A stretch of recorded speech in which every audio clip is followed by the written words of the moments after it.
자, 우리가 사도신경 보면은 계속 이어서 그 아들 주 예수 그리스도를 믿사오니 그러죠. 그 아들 주 예수 그리스도를 믿사오니. 자, 사도신경의 구절을 보십시오. 맨 처음에 성부 하나님 나오고 그 다음에 이제 성자 예수 그리스도, 그 아들 주 예수 그리스도를 믿사오니 그런 고백이 나오죠. 그 다음에 더 뒤로 들어가면 뭡니까? 이제 성령님에 대한 고백이 있죠. 자, 우리가 단순히 나는 하나님을 믿습니다 하면은 로 끝나는 기독교는 그건 기독교가 아니에요. 여러분이 이제 미국이나 혹시 뭐 유럽에 가서 그냥 단순히 나는 하나님 믿습니다 해서 하면은 사람들이 그냥 다 고개를 끄덕이겠지만은, 그러나 예수 그리스도를 믿습니다 하면은 조금 반응이 틀려질 수가 있어요. 자, 기독교라고 하는 한자 말 자체가 무슨 말입니까? 그리스도라는 말이잖아요. 그래서 그러니까 기독교는 뭡니까? 우리 옛날에 우리나라 초기의 선교사들이 우리 기독교를 뭐라고 표현했습니까? 예수교라 그랬잖아요. 예수교라 했어요. 예수교. 안 믿는 불신자들도 예수쟁이라 그랬죠. 그러니까 기독교 하면 결국 뭡니까? 예수 그리스도의 종교예요. 예수 그리스도의 교회예요. 하나님으로만으로 끝나는 종교라면 자칫하면은 그 하나님은 어떠한 하나님도 되냐면 자칫하면은 그리스도가 없는 하나님도 될 수가 있거든요. 그러니까 우리는 단순히 신앙 고백할 때 나는 하나님을 믿습니다, 나는 하나님만 믿습니다, 이것이 아니라 반드시 뭡니까?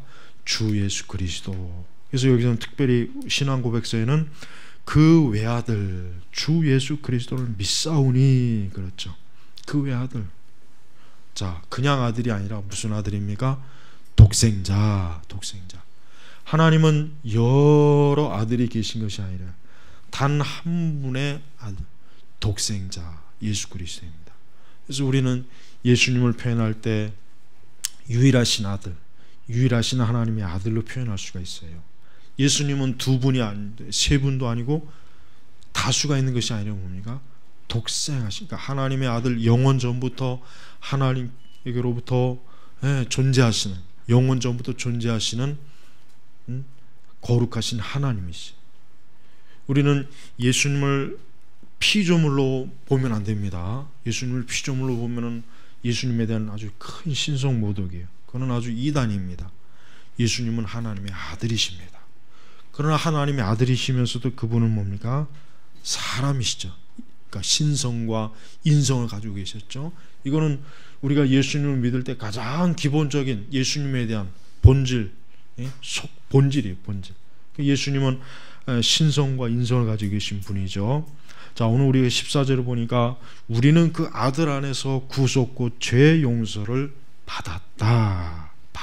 받을 것이다가 아니라 받았다입니다. 예수 그리스도를 믿는 사람은 죄 용서를 받는 것입니다. 자, 구속이 뭐겠습니까? 죄로부터 건짐을 받는 것이. 죄에서 그가 더 이상 머물지 않고 건져내음을 받아가지고 뭡니까?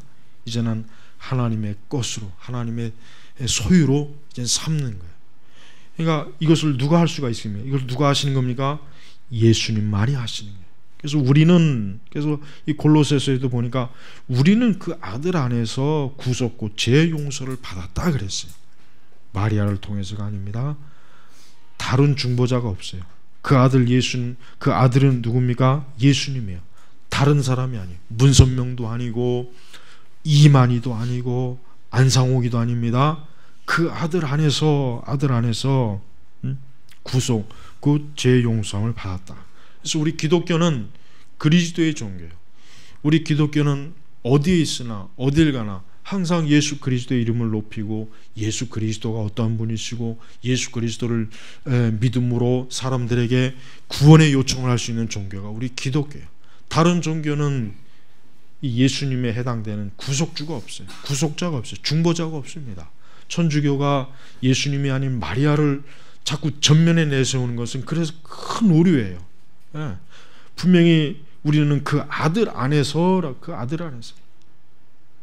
굳이 그 아들이라는 이 말씀을 집어넣은 이유는 뭡니까? 예수 그리스도 외에 다른 누군가 혹시 구주가 된다고 할까봐, 그런 이단들이 생길까봐.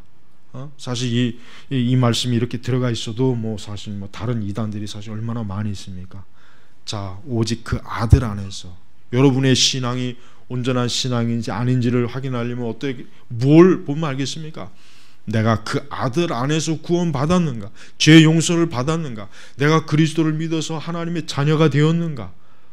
내가 그리스도를 믿어서 내 모든 죄로부터 하나님이 나를 건져내어 주셨는가? 내가 그리스도를 믿음으로 내가 하나님을 아버지라고 부르는가? 모든 것이 그 아들 안에서 시작돼요. 그 아들. 기독교는 이 아들의 종교, 예수 그리스도의 종교예요. 그래서 우리는 교회는 항상 예수 그리스도를 높이는 것이고 예수 그리스도를 가장 전면에 내세우는 것이에요. 또한 그분은 어떠한 분이십니까? 사도신경 신앙 고백에 보면은 그 아들 주 예수 그리스도를 믿사오니, 여기서 우리가 이 주라는 말이 중요하십니다. 주, 이 주는 주인 주자죠. 예수님은 우리의 머리가 되시는 분, 우리의 주인이 되시는 분이에요. 예수님이, 우리가 예수님의 종이 되는 거죠. 예수님의, 그분이 나의 주인이에요. 우리는 하나님의 자녀이지만 또 한편으로 종의 어떤 본분이 있긴 해요. 그래서 예수님은 우리의 주예요. 예수님은 우리의 주인입니다. 성도들의 주인입니다. 성도들의, 모든 성도들의 구주가 되시는 거예요. 구주, 구원자와 주인이 되시는 분이에요. 예수님이 나의 주인이라고 고백해야 돼요. 그래서 우리가 보통 나의 주님, 나의 주님이라고 하죠. 그 좋은 표현입니다. 예수님은 나의 주인이십니다. 나의 주인. 그래서 항상 우리는 나의 주인이 누구이냐? 그분이 바로 예수님입니다. 그 아들 예수 그리스도, 독생자, 그분이라는 것을 언제나 고백해야 되는 것입니다. 그래서 우리는 그 아들 되시는 분이 나의 주인이 되기 때문에 이제는 나는 나의 주인이 이끄는 대로 가는 것입니다. 나의 주인이 이끄는 대로 가는 것입니다. 나의 주인이 이끌고 가르치시고 나의 주인이 명령하시는 것을 우리는 따르는 것입니다. 그게 그리스도인입니다. 그리스도인이 주인을 따르지 않거나 그 주인과 반대가 되거나 주인을 거스르거나 주인의 뜻을 불순종한다면 예수님은 우리의 주가 아니라는 증거예요. 철저하게 예수 그리스도가 나의 주라는 걸 알아야 돼요. 그래서 또 곧 죄 용서를 받았다. 죄 용서를 받았다. 이 죄는 어떠한 죄겠습니까? 원죄. 우리 원죄와 자범죄입니다. 예수 그리스도를 믿음으로 말미암아 우리의 과거와 현재와 미래 모든 죄가 다 용서받은 것이에요. 다 용서, 일시적인 것이 아니라 모두 용서받은 거예요. 모두 용서받아요. 그러니까 성도들은 자기의 죄로 인하여서 그리스도를 항상 바라봐야 돼요. 그리스도를 바라보지 않고 죄책감을 갖는 것은 믿음이 없는 것이에요. 자기의 죄를 누구를 통해서 바라야 됩니까? 예수 그리스도를 통해서 바라봐야 돼요. 그래서 내 죄가 이미 예수님으로 인하여 씻겼고 처리되었고 해결되었다. 이제 더 이상 나는 죄로 인해서 멸망당하지 않는다는 거예요. 나는 죄로 인해서 더 이상 멸망과 사망에 처하지 않는 것이에요. 이것이 바로 뭡니까? 참된 복음을 믿는 믿음이요. 바로 이것이 역사적인 신앙 고백인 것입니다. 만약에 내가 예수님 믿는데 죄 용서를 받지 못했다면 그 예수님은 어떠한 예수님이겠습니까? 그건 근거가 없는 예수님이에요. 성경에는 그런 예수님을 우리에게 증거해 주지 않았어요. 여러분, 우리는 우리의 죄가 깨끗하게 씻음받고 용서받았다는 것을 믿어야 됩니다. 근데 문제는 성도들이 자기의 죄를 더 크게 보는 게 문제예요. 내 죄를 더 크게 보는 거예요. 나의 죄를 예수님보다 더 크게 보는 거예요. 그렇게 되면은 아무리 내 죄를 예수님으로 씻었다 해도 그건 씻기는 게 아니죠. 내 죄가 예수님보다 크다면 그 예수님의 중보의 사역은 아무 효력을 발휘하지 못하는 것입니다. 그래서 우리 성도들은 자기의 모든 죄가 그 아들 안에서 구속, 예수님이 속죄, 예수님이 나의 죄를 완전히 처리했다는 거예요. 이제 나는 더 이상 하나님으로부터 저주와 징계의 대상이 되는 게 아니에요. 나는 하나님의 자녀입니다. 하나님의 자녀가 되는 그리스도 예수 안에서. 그래서 이제는 하나님이 우리를 어떻게 대하십니까? 자녀로 대하십니다.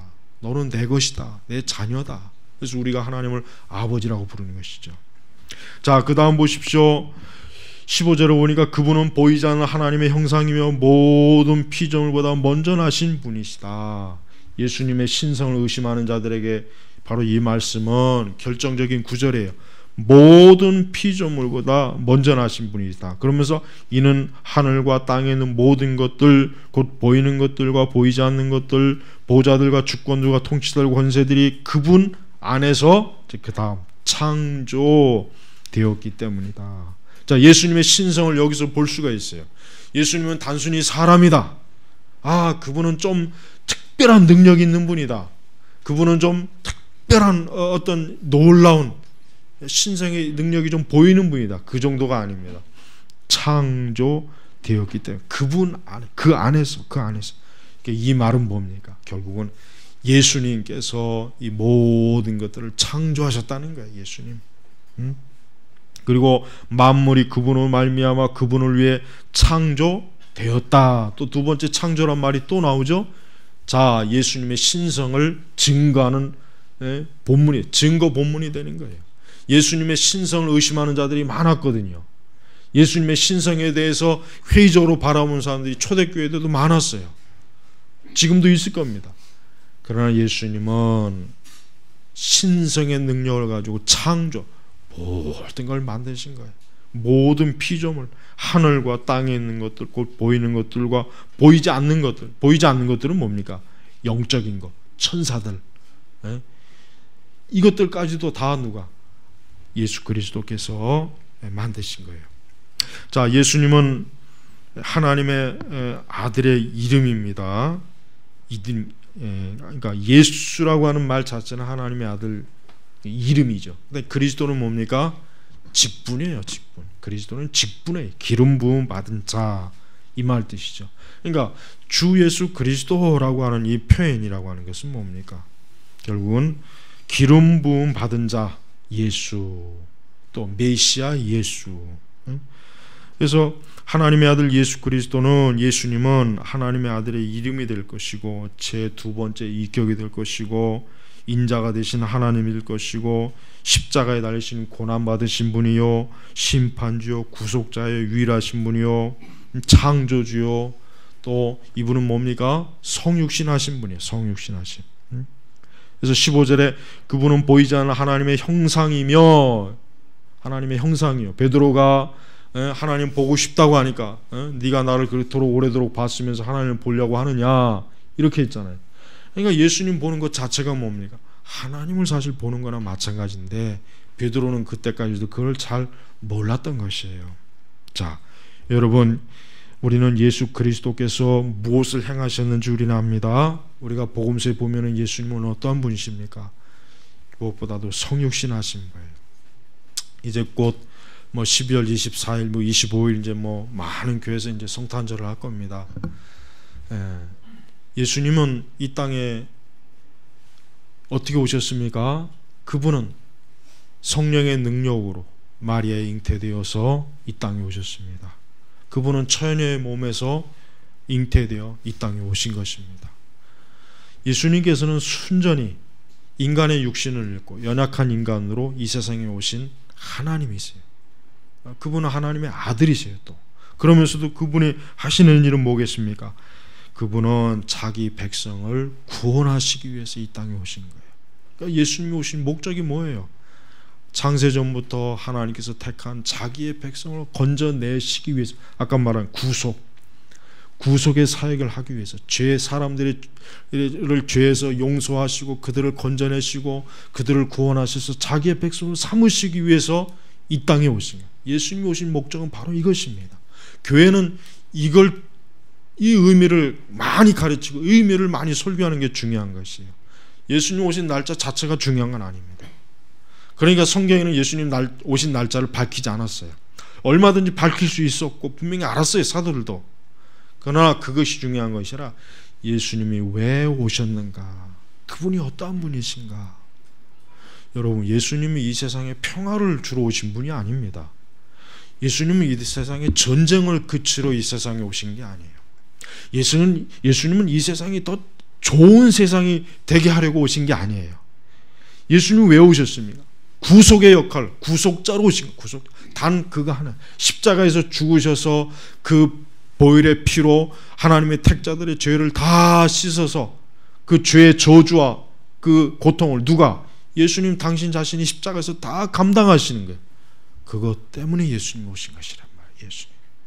여러분, 우리는 예수 그리스도의 오심을 성탄이라고 하는 그런 미신에게다가 결부시키면 안 돼요. 성탄절이라고 하는 것은 본질적으로 그리스도의 구속을 가려버려요. 가만히 살펴보면 가려버린단 말이에요. 왜?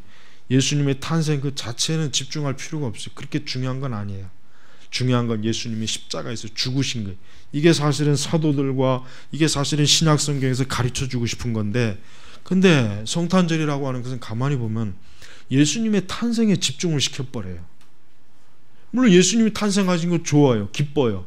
그러나 그분이 단순히 탄생하는 그 자체의 의미를 두는 건 아닙니다. 그분은 자기 백성을 위해서 죽으러 오신 거예요. 그러니까 교회는 그것을 중요하게 여겨야지. 그러니까 교회에서 여러분 사실은 성탄절 하는 거 전혀 중요한 것이 아닙니다. 저도 어릴 때부터 교회를 다녔기 때문에 알아요.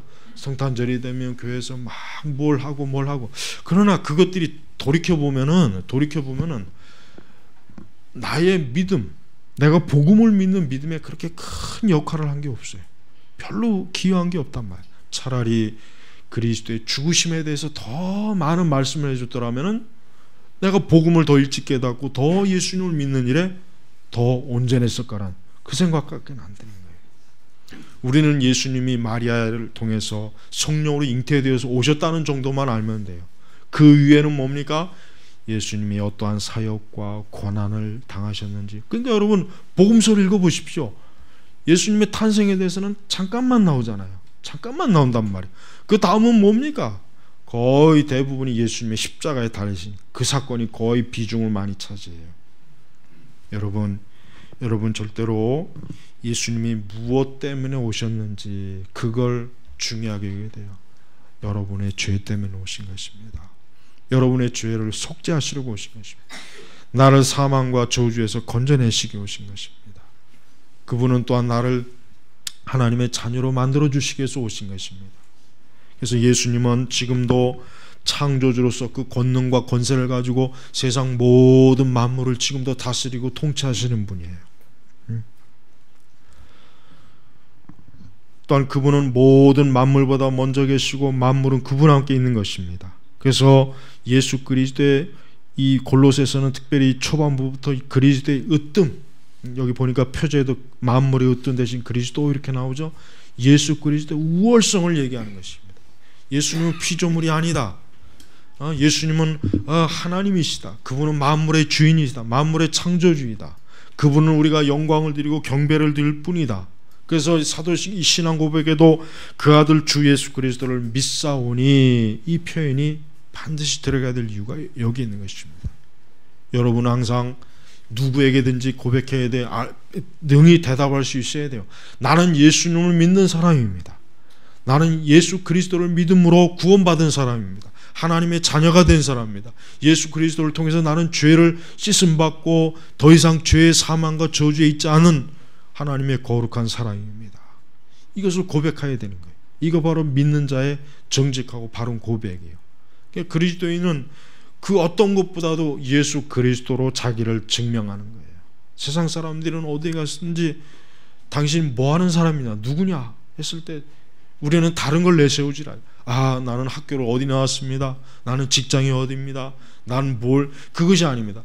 나는 그리스도인입니다. 그러니까 초대교회 때부터 보면은 그리스도인들은 바울의 고백과 똑같이 그리스도 예수 알기만을 저들은 사모한 거예요. 그리스도 예수 그분만을 자기의 모든 존재로 다 드러난 거예요. 그러니까 다른 건 의미가 없었어요.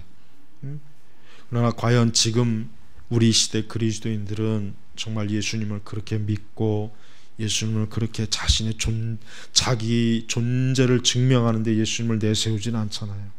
사실 지금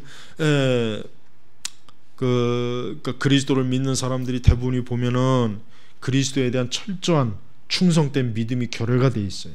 없어요. 약해요. 약하단 말이에요. 그러니까 그리스도인들이 어떻습니까? 그리스도를 욕되게 하는 일에, 하나님을 욕되게 하는 일에 그리스도인들이 얼마나 많이 지금 나타나고 있습니다. 얼마나 그런 부끄러운 죄에 그리스도인들이라고 하는 사람들이 거기 얼마나 결합이 많이 돼 있잖아요. 그건 뭘 증명하는 겁니까? 그만큼 지금 시대 그리스도인들에게는 예수님이란 존재는 자기의 전부가 되는 게 아니에요. 그래서 자기 일부, 극히 일부밖에 안 되는 거예요. 극히 일부밖에 안 되는 거예요.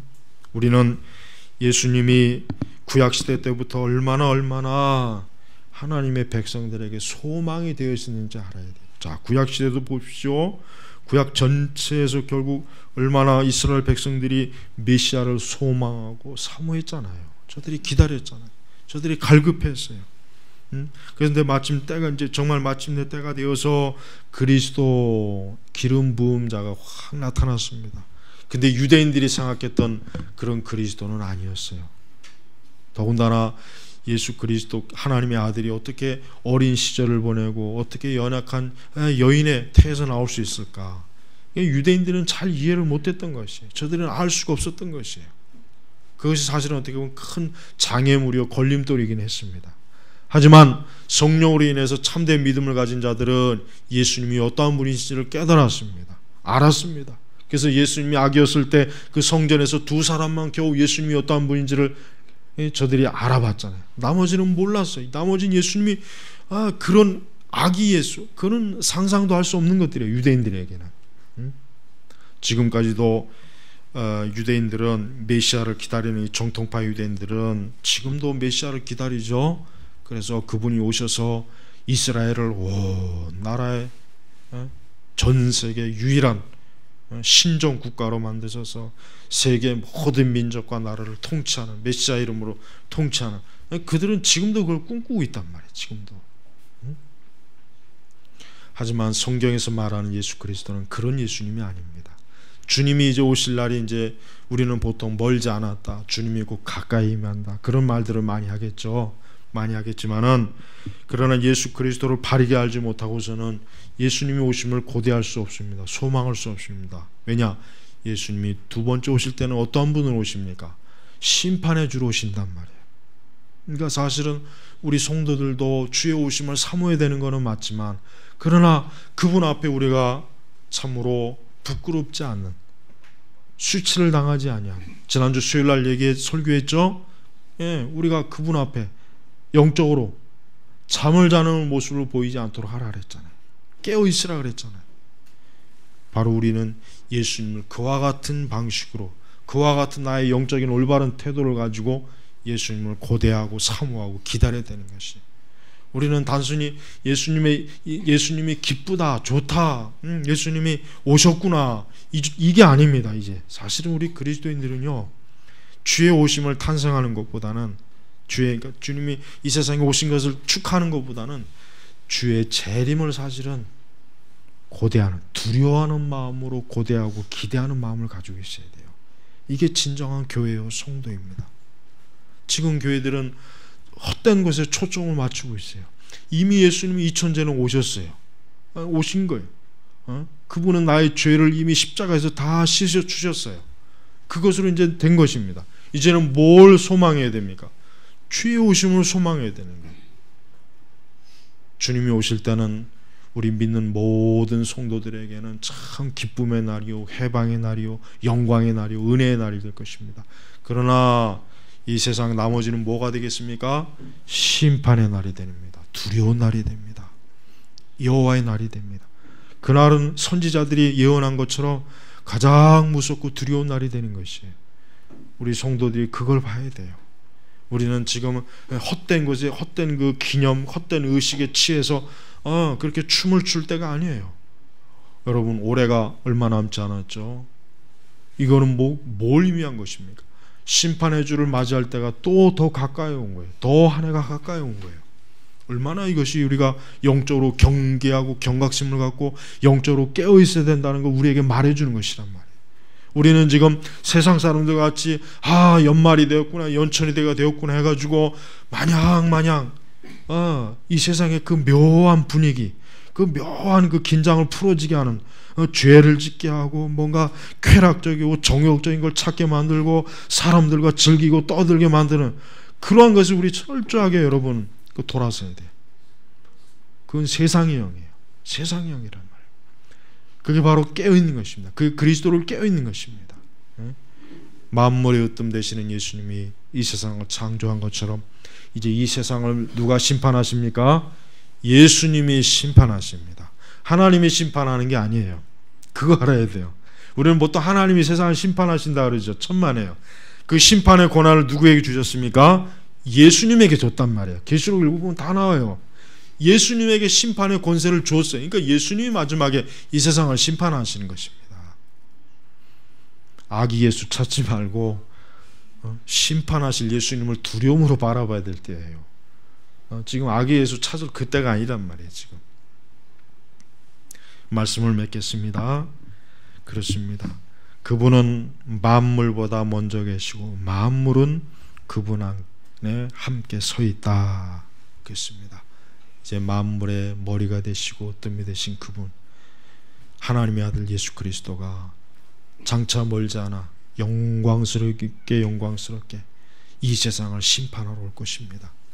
우리가 그때 그분을 영광스럽게 맞이할 그 소망을 가지고 우리가 살아간다면 우리는 이 세대에 절대로 세상의 영에 속지 않을 것이에요. 아무쪼록 영광의 주님을 맞이할 준비를 하시기를 주의 이름으로 축복합니다.